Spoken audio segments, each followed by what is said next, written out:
இந்த உலகத்தை படைத்து பரிபாலித்து கொண்டிருக்கும் எல்லா வல்ல ஏகனாகிய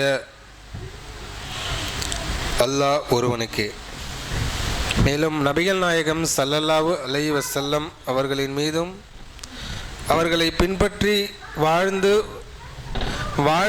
வாழ்ந்து கொண்டிருக்கிற அனைவரின் மீதும் சாந்தியும் சமாதானமும் என்றென்றும் நிலவட்டுமாக.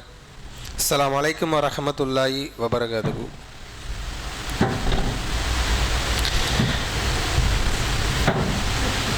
கண்ணியத்துக்குரிய அல்லாஹ்வின் நல்லடியார்களே,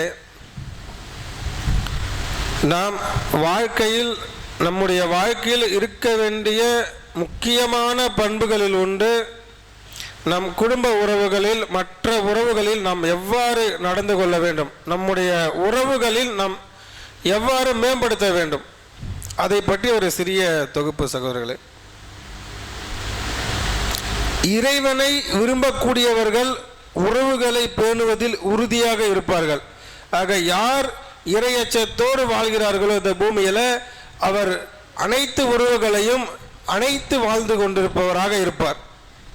இப்போ உறவு அப்படின்னு நம்ம ஒரு டேர்ம்ஸ் அண்ட் கண்டிஷன் அப்படி வச்சோம்னா, உறவு என்பது ஒரு மனிதனுக்கும் இன்னொரு மனிதனுக்கும் இடையே இருக்கும் தொடர்புகள் தான் உறவு. ஒரு மனிதருக்கும் இன்னொரு மனிதருக்கும் இருக்கக்கூடிய தொடர்பு, கனெக்ஷன், அதுதான் உறவு. அந்த உறவை நீங்கள் அப்படியே லிஸ்ட்டு போட்டிங்கன்னா ஃபஸ்ட்டு பார்த்தீங்கன்னா இரத்த பந்தங்கள், நம்முடைய தாய் தந்தை, அந்த மாதிரி ஒரு இரத்த பந்தங்கள் உறவுகளாக இருக்கட்டும், திருமணம் மூலமாக வரக்கூடிய உறவுகளாக இருக்கட்டும், அடுத்து நண்பர்கள், நம்முடைய நண்பர்கள், சுற்றுவட்டார நண்பர்கள், ஆக இரத்த பந்தங்கள் உறவுகள், திருமணம் மூலமாக வரக்கூடிய உறவுகள், நண்பர்கள் மூலமாக வரக்கூடிய உறவுகள். இந்த உறவுகள் தான் அதிகமாக இருக்கும் நம்ம வாழ்க்கையில். இதில் இரத்த பந்தங்கள், நம்முடைய தாய் தந்தை பெற்றோர் பிள்ளைகள், இவங்க எல்லாருமே பார்த்தீங்கன்னா இரத்த உறவுகளின் மூலமாக வரக்கூடிய உறவுகள். அடுத்து திருமணம் மூலமாக அந்த மனைவி, கணவன் மனைவி, அந்த உறவு நமக்கு திருமணம் மூலமாக நமக்கு கிடைக்கும். அடுத்து நல்ல நண்பர்கள், நம்ம படிக்கும்போதும் சரி, நம்ம வேலை செய்யக்கூடிய இடத்துலையும் சரி, அந்த மாதிரி இடத்துல நமக்கு ஒரு சில நண்பர்கள் கிடைப்பாங்க. ஸோ இந்த மாதிரி தான் நமக்கு நம்முடைய வாழ்க்கையில் உறவு முறைகள் நம்மளுக்கு கிடைக்கிறது. இந்த இரத்த பந்தங்கள் உறவு பார்த்தீங்கன்னா அது இறைவன் நமக்கு கொடுத்தது. இப்போ நம்ம முடிவு பண்ணுறோமா, நம்ம இந்த தாய் தந்தருக்கு தான் நம்ம பிறகு நம்ம முடிவு பண்ணுறோமா? கிடையாது, இறைவன் முடிவு பண்ணுறது அது. அந்த இரத்த பந்தங்கள் உறவு என்பது இறைவன் முடிவு பண்ணது தான். கணவன் மனைவி, அந்த மனைவி ஒன்றா நாம் அதை இது பண்ணிக்கலாம், நம்ம யாரை திருமணம் பண்ணிக்கலாம்னு சொல்லி நம்ம முடிவு பண்ணிக்கலாம். ஆனால் தாய் தந்தை, நம்முடைய பிள்ளைகள் அப்படின்னும் போது அது இறைவன் நமக்கு ஏற்படுத்தி கொடுத்த உறவு. இறைவன் சொல்றான், நாளை மறுமையில் குடும்பமாக சொர்க்கத்தில் நுழைவார்கள் அப்படின்னு சொல்றான்.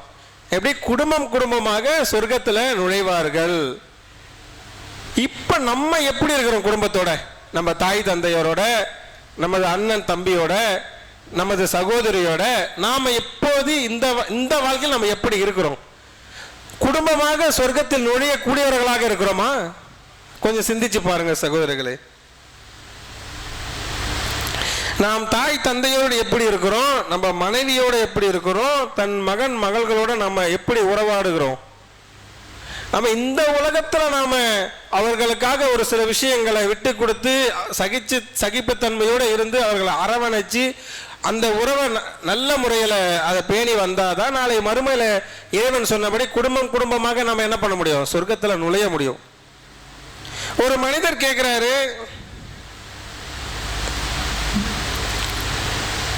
ஒரு நபித்தோழர் கேட்குறாரு, யா ரசூலுல்லாஹ், இந்த உலகத்தில் நான் நல்ல முறையில் உறவாடுவதற்கு எனக்கு தகுதியானவர் யார் அப்படின்னு கேட்கும்போது நபிகள் நாயகம் சொல்றாங்க, உன்னுடைய தாய். இரண்டாவது முறையாகவும் அதை கேட்குறாரு, இரண்டாவது முறையாகவும் என்ன சொல்றாங்க? தாய் தான் சொல்றாங்க. மூன்றாவது முறையும் தாய், நான்காவது தான் தந்தை சொல்றாங்க. அப்ப தாய் எந்த அளவுக்கு நான் கண்ணியப்படுத்தணும்னு பாருங்க. அப்ப தாய் கூட நம்ம எந்த அளவுக்கு உறவாடுகிறோம் அப்படியே நம்ம லைஃப்ல, பிராக்டிக்கல் லைஃப்ல நினைச்சு பாருங்க. நம்ம தாயோட நம்ம எத்தனை நாளுக்கெல்லாம் பேசாமலாம் இருந்திருக்கிறோம், சின்ன சின்ன கோபத்தினால. அதெல்லாம் இறைவன் நம்மளை மன்னிக்கணும். எதுவுமே ஈஸியா கிடைச்சா அதோட அருமை தெரியாதுங்க. நாம திருமணம் பண்ணி நமக்குன்னு ஒரு குழந்தை வரும்போது தான் அந்த குழந்தைய நம்ம எந்த அளவுக்கு பாதுகாக்கிறோம். அப்படிதானே நம்மளை நம்ம தாய் பாதுகாத்திருப்பா? கொஞ்சம் சிந்திச்சு பாருங்க. நமக்காக அவளுக்கு வரக்கூடிய தூக்கத்தை என்ன பண்ணிருப்பா? தியாகம் பண்ணிருப்பா. அவளுக்கு பசி எடுத்திருக்கும், அப்ப கூட என்ன பண்ணிருப்பா? தன்னோட பசியை பொறுத்துக்கின்னு தன்னோட குழந்தை எடுக்குதுன்னு என்ன பண்ணிருப்பா? சாப்பாடு கொடுத்திருப்பா. அந்த அந்த குழந்தைக்கு சிறுநீர் கழிச்சாலோ பாத்ரூம் என்ன பண்ணிருப்பா? அவ தான் கிளீன் பண்ணிருப்பா. ஆக இப்படியாப்பட்ட தியாகங்களை என்ன பண்ணிருப்பா தாய்? நம்மளை இப்படியாப்பட்ட தியாகங்களின் மூலமாக தான் நம்மளை வளர்த்திருப்பா. நல்லா சிந்திச்சு பாருங்க. நம்ம பிறக்கிறோம், பிறந்து ஒரு நாள் 2 நாள் நம்ம தாய் நம்மளை கவனிக்கலன்னா நம்மளோட நிலைமை என்ன இருந்திருப்போமா அந்த உலகத்துல? அப்ப தாயை நம்ம எந்த அளவுக்கு கண்ணியப்படுத்தணும், எந்த அளவுக்கு அவங்க கூட நம்ம உறவாடணும்? சகோதரர் சிந்திச்சு பாருங்க. இந்த உலகத்துல நம்ம உறவாடுவதற்கு மிக சிறந்த மிக தகுதியானவர் யார் என்றால் முதலில் தாய் தான், அடுத்து தந்தை. அவர்களிடத்துல நம்ம நல்ல முறையில் உறவாடணும். அவங்க பேசும்போது கொஞ்சம் கஷ்டமாக தான் இருக்கும், கோவப்படுத்துகிற மாதிரி தான் பேசுவாங்க. ஏன் நம்ம சின்ன குழந்தைல 1 வயசு 2 வயசு இருக்கும்போது நம்ம எவ்வளோ சேட்டை பண்ணியிருப்போம். எங்கள் வீட்டில் ஒரு வயசு பொண்ணு இருக்கு, அது பண்ணாத சேட்டையே கிடையாது. அப்போதான் நான் யோசிக்கிறேன், அப்போ நம்மளையும் இப்படி தானே வளர்த்துருப்பாங்க. அப்போ நம்ம அப்பா அம்மா நம்மளை கேட்கும்போது நம்ம மட்டும் ஏன் கோவப்படுறோம்? இதெல்லாம் சிந்திச்சு பாருங்க சகோதரர்களே. இன்னும் ஒரு சிலர் இருக்காங்க, அந்த மனிதர் அவங்க தாய் தந்தை அவங்க தகப்பனார் நல்ல முறையில் வளர்த்து படிக்க வச்சு வேலைக்கு போற அளவுக்கு நல்லா டெவலப் பண்ணி விட்டுருப்பாங்க அந்த தந்தை. அந்த மகன் நல்லா படிச்சு வேலைக்கு போயிட்டு சம்பாதிக்கக்கூடிய சூழ்நிலை என்ன பண்ணிடுவான்? சம்பாதிச்ச உடனே அவன் என்ன பண்ணிடுவான்? சரியான முறையில் தாய் தந்தருக்கு கொடுத்துருக்க மாட்டான். அவன் படிக்கும் பொழுது, அவன் சிறு வயதில் இருக்கும்போது, அவன் வேலைக்கு போற வரைக்கும் அப்பாவோட பணம் தேவை. வேலைக்கு போனதுக்கு அப்புறம் இவரோட பணம் அப்பாவுக்கு தேவை கிடையாது. இதுல என்ன லாஜிக் இருக்கு? கொஞ்சம் சிந்திச்சு பாருங்க.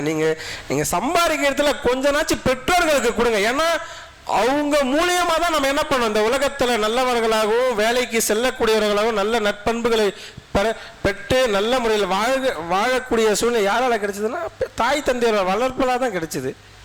ஸோ அவங்க கூட நம்ம எந்த அளவுக்கு முடியுமோ அவங்க கூட நல்ல முறையில் உறவாடணும். அடுத்த சகோதரர்களே, கணவன் மனைவி அவங்களுக்குள்ள உள்ள உறவாடுதல் எப்படி இருக்குன்னு பார்த்தீங்கன்னா, மனைவி கோபப்படும் பொழுது நீங்கள் பொறுமையா இருந்துருங்க, சிம்பிளா முடிஞ்சிடும்.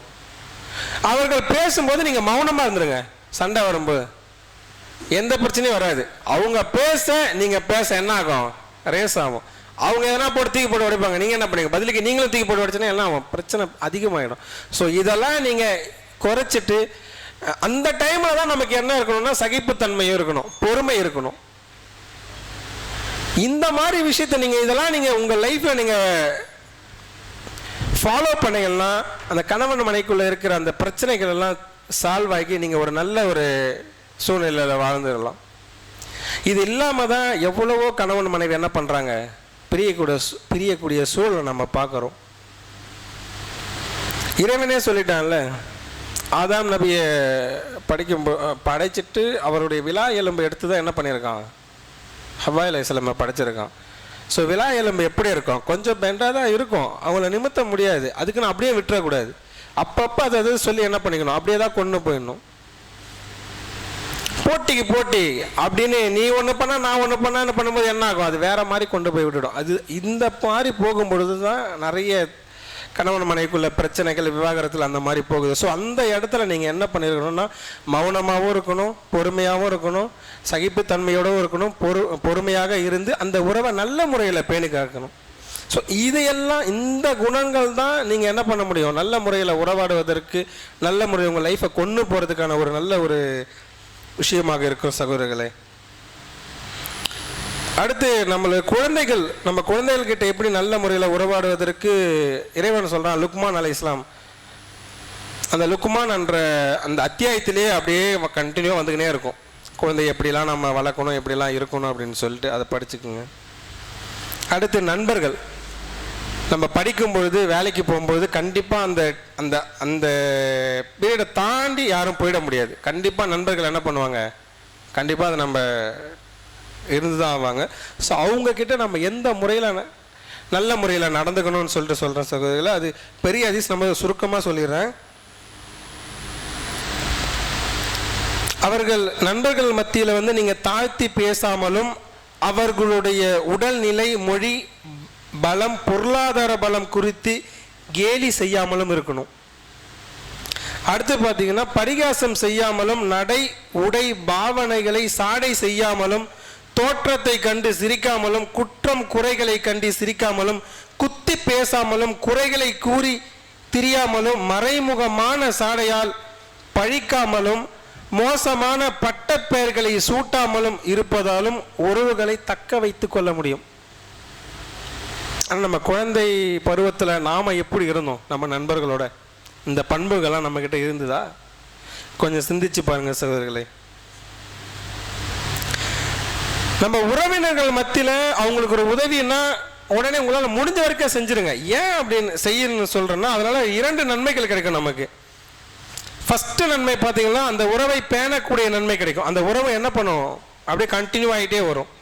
அடுத்து நாம் தர்மம் செய்த, உதவி செய்த நன்மையே கிடைக்கும். இந்த 2 நன்மை கிடைக்கும் நம்ம உறவினர்களுக்கு உதவி செய்யும்போது. உங்கள் வாழ்க்கை ரொம்ப மகிழ்ச்சியாக இருக்கணுமா, உங்கள் வாழ்க்கையில் ஒரு பாதுகாப்பு வளையம், ஒரு அரண் இருக்கணுமா, உங்கள் உறவுகளை சேர்த்து வாழுங்க. உங்களுக்கு ஏதோ ஒரு கஷ்டம் அப்படின்னும் போது நீங்கள் யாருக்கு கால் பண்ணுவீங்க? உங்கள் உறவுகள், உங்கள் நண்பர்களாக இருக்கட்டும், உங்கள் அண்ணன் தம்பியாக இருக்கட்டும், ஏதோ ஒரு உறவுக்கு கண்டிப்பாக நீங்கள் ஃபோன் பண்ணுவீங்க. நீங்கள் எந்த முறையில் அந்த உறவுகிட்ட நடந்துக்கிறீங்களோ அவங்க உங்களுக்கு ஏற்ற மாதிரி அவங்க ரியாக்ட் பண்ணுவாங்க. நீங்கள் அவங்கக்கிட்ட அவங்க உதவின்னு கேட்கும்போது நீங்கள் உதவி பண்ணீங்கன்னா கண்டிப்பாக அவங்க உதவி பண்ணுவாங்க. அவங்க உதவி கேட்கும்போது நீங்கள் உங்களை மறுத்துறீங்கன்னா அவங்க என்ன தோணுவாங்க, நான் உதவின்னு கேட்டேன் ஆனால் அவர் பண்ணவே இல்லை, அது தவறு தான், பண்ணக்கூடாது. ஆனால் மனிதனோட இயல்பு என்ன வரும், அப்படி வரும். ஏன்னா யாருமே 100க்கு 100 பர்ஃபெக்ட் கிடையாது. எல்லாருமே ஏதோ ஒரு சில பலவீனம் இருக்கும் தான். ஒரு 75%, 80% தான் நம்ம என்ன பண்ணுறோம், பர்ஃபெக்டாக இருக்க முடியும். 20% எல்லாருக்குமே பேசக்கூடிய எனக்கும் என்ன இருக்கும், சின்ன சின்ன மைனஸ் இருக்கும், அது திருத்திக்கணும். ஆனால் அவங்க பண்ணாதான் நம்ம பண்ணணும், அவங்க பேசினாதான் நம்ம பேசணும், அந்த மாதிரி எண்ணம் நமக்கு வரக்கூடாது. அவங்க பண்ணலைனாலும் நம்ம உதவி பண்ணணும், அவங்க பேசினாலும் நம்ம என்ன பண்ணணும், உதவிகள் செய்யக்கூடியவர்களாக இருக்கக்கூடிய பாக்கியத்தை நமக்கு இறைவன் தரணும் சகோதரர்களே. அடுத்து நபிகள் நாயகம் சொல்றாங்க, யாருக்கு இந்த